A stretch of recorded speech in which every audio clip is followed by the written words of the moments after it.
health. Reboot your body. Omega-3 oil extracted from algae. Strong heart, sharp mind, healthier you. Uday Kiran గారు అసలు జీరోగా ఉన్నప్పుడు మీకు తెలుసు అంటే యాజ్ అ మోడల్గా నేను నా యాడ్ ఏజెన్సీ నుంచి ఉదయ్ కిరణ్ ఫిల్మ్స్కి హీరోగా రాకముందు నాతో ఒక 2 యాడ్ ఫిల్మ్స్ చేశారనమాట. ఓకే.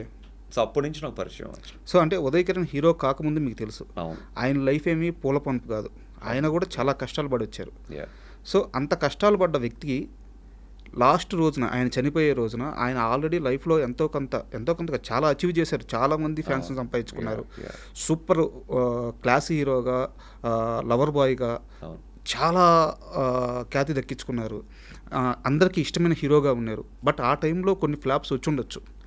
ఏమీ లేని రోజును చూసిన ఉదయ్ కిరణ్ కేవలం సినిమా అవకాశాలు లేకే చనిపోయారు అంటే మీరు నమ్ముతారా? సినిమా అవకాశాలు లేక చనిపోయారంటే నేను నమ్మను డెఫినెట్గా. ఓకే. సో ఉదయ్ గారికి అప్పటికి ఉన్న ఫేమ్కి తను చాలా చేయొచ్చు యాక్చువల్గా. ఈవెన్ తను తలుచుకుంటే ఒక పెద్ద టీవీ షో యాజ్ అన్ యాంకర్గా చేయొచ్చు, లేకపోతే చాలా చిన్న సినిమాలు చాలా ఉన్నాయి బట్ దానికి హీరోగా చేయొచ్చు. అంటే ఏ మనిషి అయినా ఫేమ్లో ఉన్నంత వరకే వాళ్ళకి వాల్యూ. మనం ఫేమ్లో ఉన్నంత వరకే మనం ఏది చెప్పినా జనాలు నమ్ముతారు, మనకి పాజిటివ్ కామెంట్స్ వస్తాయి. అదే ఫేమ్లో లేనప్పుడు నేను ఏది చెప్పినా కింద ట్రోలింగ్ చేస్తారు, నెగిటివ్ కామెంట్స్ వస్తాయి. అదేంటంటే మన సక్సెస్ని బట్టే చూసే వాళ్ళకి రెస్పాన్స్ వస్తుంది యాక్చువల్గా. ఇప్పుడు ఈ ఇంటర్వ్యూ కూడా కిందన ట్రోల్స్ చూస్తే ఈడు కూడా చెప్తున్నాడా, లేకపోతే ఈడు కూడా చెప్పేవాడు అయిపోయాడా అని అంటారు యాక్చువల్గా. అనేవాళ్ళు అంటూనే ఉంటారు. బట్ ఈ పొజిషన్ ఇప్పుడు మీ ముందు ఇలా కూర్చుని మాట్లాడడానికి ఒక పెద్ద సక్సెస్. ఈ సక్సెస్కి రీచ్ అవ్వడానికి ఎంత కష్టపడి వచ్చారు అనేది వాళ్ళకి తెలియదు యాక్చువల్లీ. అలాగే ఉదయ్ కిరణ్ గారి విషయంలో కూడా హీ అచీవ్డ్ ఎ లాట్. నేను పక్కనే ఉండి స్వయంగా చూసాను యాక్చువల్గా. So back to back films, చిత్రం, మనసంతా నువ్వే కలుసుకోవాలని కూడా కలుసుకోవాలని, ఇవన్నీ back to back hat trick hero అని చెప్పి తను బీచ్లో షూటింగ్ అవుతుంటే అమ్మాయిలందరూ వచ్చి తన మీద ఫ్లవర్స్ జల్లేవారు అనమాట. ఓకే. రోజ్ పెటల్స్ అనమాట. అసలు షూటింగ్ చేయనిచ్చేవారు, అది విపరీతమైన క్రౌడ్ అనమాట. ఇప్పుడు సోషల్ మీడియా వచ్చి ఇవంతా ఇప్పుడు యాక్టర్స్కి ఆ ఫేమ్ చూస్తున్నారు, కానీ ఏమీ లేని టైంలోనే he have seen that fame అనమాట యాక్చువల్గా.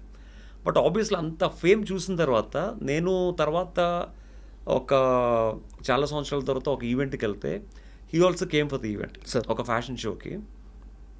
ఆ ఫ్యాషన్ షోలో తను కూడా ఒక నార్మల్గా కూర్చున్నాడే కానీ ఒక సెలబ్రిటీకి ఇవ్వాల్సిన రెస్పాన్స్ కానీ ఒక సెలబ్రిటీకి ఇవ్వాల్సిన ట్రీట్మెంట్ కానీ ఇవ్వలేదు యాక్చువల్లీ. ఓకే.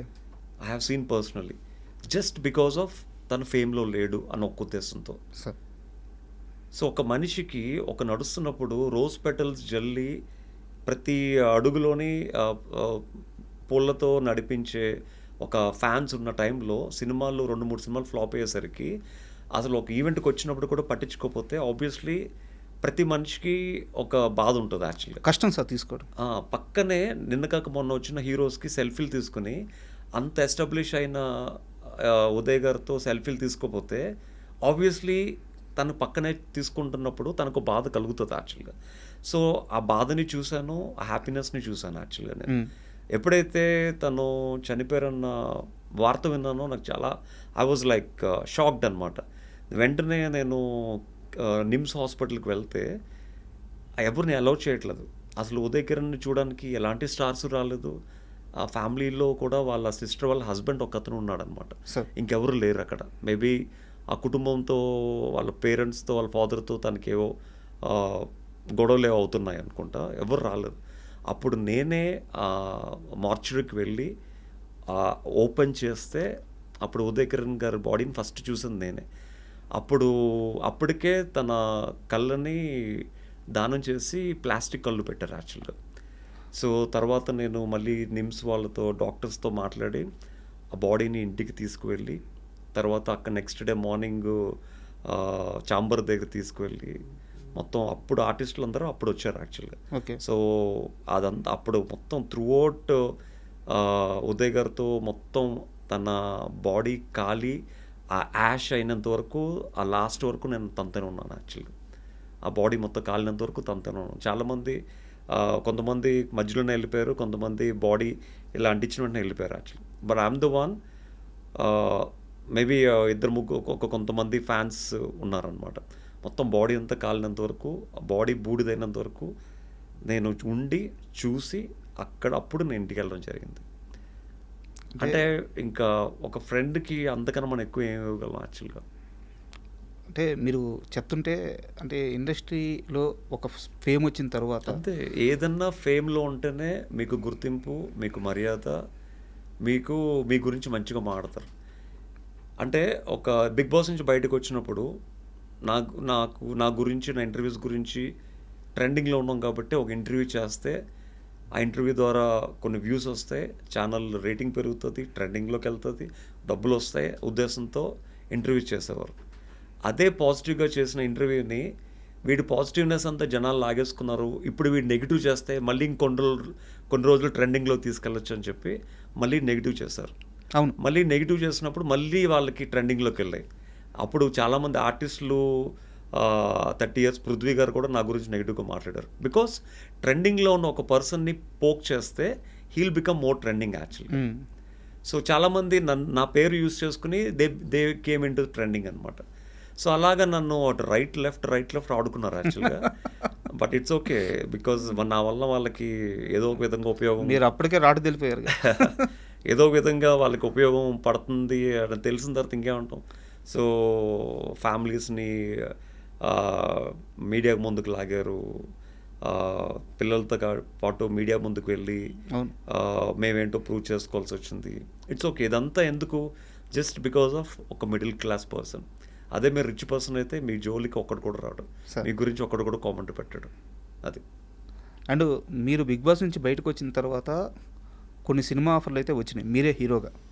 బట్ ఒక హీరో వాళ్ళందరితో కలిసి కూర్చొని మాట్లాడి వాళ్ళ మైండ్ సెట్ మార్చేసి మీకు సినిమా ఛాన్సులు రాకుండా కొన్నిటిని అడ్డుకున్నాడు అని చెప్పి ఒక టాక్ అయితే ఉంది. నిజమా? ఇండస్ట్రీ నిజమా అబద్ధం? నిజం అవ్వచ్చు. అంటే బేసిక్ ఏంటంటే ఆబ్వియస్లీ మనకు తెలిసి మనం ఏ తప్పు చేయలేదు. సో మనం ఉన్నది ప్రూవ్ చేసుకోవడానికి, జీవితంలో ఎప్పటికైనా ఏదో ఒకటి సక్సెస్ అవ్వడానికి, ఉన్న సక్సెస్ని లైఫ్ అంతా నిలబెట్టుకోవడానికి ఇండస్ట్రీకి వచ్చాం. ఇప్పుడు మన వెనకాల ఎవరు ఏం చేస్తున్నారు అన్నది మనకు తెలియనప్పుడు మనం వాళ్ళ గురించి మాట్లాడకూడదు యాక్చువల్గా. సో మేబీ చేసి ఉండొచ్చు. మీ దాకా వచ్చిందా? నా దాకా వచ్చిందంటే వచ్చిందని చెప్పాలి. But I don't to take anyone's name అనమాట. Okay, but it's okay. ఇప్పుడు మనకి రాత ఉన్నప్పుడు ఎవరైనా అడ్డుకున్నా మన రాతను ఎవరు మార్చలేరు. సో ఇక్కడ అంటే ఈ క్వశ్చన్ ఎందుకు అడిగానంటే నాకు తెలియంది ఒకటి మిమ్మల్ని అడుగుతున్నాను సార్. మోడలింగ్ అంటే అక్కడ బిహేవియర్ కానీ థాట్ ప్రాసెస్ కానీ ఇవి కూడా నేర్పిస్తారా? యా, అంటే ఒక సిచ్యువేషన్ మనం ఎలా హ్యాండిల్ చేయాలి? ఆబ్వియస్లీ బాడీ లాంగ్వేజ్ ఉంటుంది, సెల్ఫ్ కాన్ఫిడెన్స్ ఎలా బిల్డ్ చేసుకోవాలన్నీ ఉంటాయి అన్నమాట. సో అవే మిమ్మల్ని రాటు తెలిసింది. ఎందుకంటే ఇప్పుడు మీరు ఉదయ్ కిరణ్ గారి విషయంలో ఏవైతే చెప్పారో అవన్నీ కూడా మీరు లైఫ్లో మీరు కూడా చూశారు. యా యా ఆ క్రేజ్ చూశారు, డౌన్ఫాల్ చూశారు, బట్ మళ్ళీ రైజ్ అవుతున్నారు. సో ఇక్కడెక్కడా కూడా మీరు ఎక్కడ చెల్లించలేదు, ఎక్కడా కూడా మీరు సెకండ్ థాట్ తీసుకోలేదు. సో ఎక్కడ ఎదగాలో అక్కడ ఎదుగుతూ పోయారు, ఎక్కడ కష్టపడాలో అక్కడ కష్టపడుతూ వచ్చారు. సో ఉదయ్ కిరణ్ గారు తీసుకునే ఆ డిసిషన్ తీసుకునేదానికి మీరు తీసుకోకపోవడానికి రెండింటి మధ్య వ్యత్యాసం అంటే ఆ మైండ్ సెట్లో ఉన్న మార్పు ఏంటి? ఇప్పుడు యాజ్ ఎ పర్సన్ మీరు చెప్తే నమ్మరు, కానీ ఫేమ్ ఉన్నప్పుడు యూజువల్గా కొంతమంది చాలా పనులు వదిలేసుకుంటారు యాక్చువల్గా. సార్ మా వైఫ్ ఎప్పుడు నాతో ఫైట్ చేస్తూ ఉంటుంది, ఆ కాస్టింగ్ జోలికి వెళ్ళొద్దు, కాస్టింగ్ నాపేయండి, ఆ కాస్టింగ్ అనే దాన్ని నేను తట్టుకోలేను, okay stop that. As a యాక్టర్గా మీరు ఆల్రెడీ చాలా అచీవ్ చేశారు, యాజ్ అ మోడల్గా అచీవ్ చేశారు, యాజ్ అ సక్సెస్ఫుల్ పర్సన్గా చాలా అచీవ్ చేశారు. అంటే నాకేంటంటే ఒక జాబ్ ఎవరన్నా ఒక యాడ్ ఫిల్మ్ ఉంది ఎవరు ఉంటే చెప్పండి అన్నప్పుడు నేను ఎవరు కష్టపడుతున్న వాళ్ళకి ఏదో విధంగా హెల్ప్ చేయాలి. దానివల్ల మనకు డబ్బులు రాకపోయినా పర్లేదు, at least they make some money.